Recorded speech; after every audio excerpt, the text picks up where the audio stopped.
Sa ibang balita, nananatiling mahigpit ang seguridad sa paligid ng Malacanang sakaling maulit ang tangkang paglusob ng ilang grupo gaya ng nangyari noong linggo. Kahit na nagkagulo doon, itinuturing daw ng palasyo na peaceful o mapayapa ang mga kilos protesta kontra katiwalian. Balitang hatid ni Ivan Mayrina. Sa kabila ng mga batuhan, pagsusunog, paninira ng mga gamit at establishmento, girian sa pagitan ng mga pulis at mga sibilyan. Ang mga pagtitipon sa EDSA at sa Luneta, itinuring ng Malacanang na peaceful rally. Sabi ng Malacanang na dungisan lang ang mga protesta dahil sa anilay pagmamanipula at paggamit sa mga kabataan na nagresulta sa kaguluhan. Kinukundina ng administrasyong ito at ng Pangulo ang paggamit ng mga kabataan na gawing mga tulisan ng mga grupong itinatago ang mukha sa likod ng itim na maskara. Team itim kung maituturing.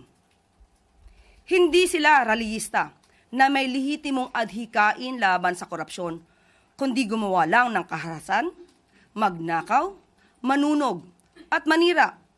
Mahigpit ngayon ang seguridad sa palasyo sakaling maulit ang tangkang paglusob ng mga nais manggulo. Ayon sa Malacanang, nakatutok ngayon ang Pangulo sa Bagyong Nando at pinasisiguro sa mga ahensya na handa sila magbigay ng tulong saan man kailanganin. Ayon sa Interior and Local Government Department, samot-saring kasong maaaring harapin ng mga naaresto at ng mga mapapatunayang nasa likod nila. Arson, dyan yung grave physical injuries, and we can go as far as sedition. Yung statement lang nila na we intend to burn the palace, gusto namin sunugin palasyo, is a seditious act in itself. Naglatag ng guidelines ng Department of Justice dahil sa mga naarestong individual. We alerted the SWD about the presence of minors. Kasi nga, under the law, we cannot try them as adults. And we have to determine many things. And the protection of the DSWD is always important in treating such suspects. Ang Information and Communications Department nag-iimbestiga din dahil ang mga nakaitim at nakamaskarang sangkot sa mga gulo, maaarian nilang narekrut umano para sa online movement na Black Mask Movement o tinatawag ngayong Team Itim.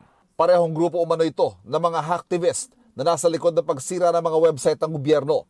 May persons of interest raw ang DICT.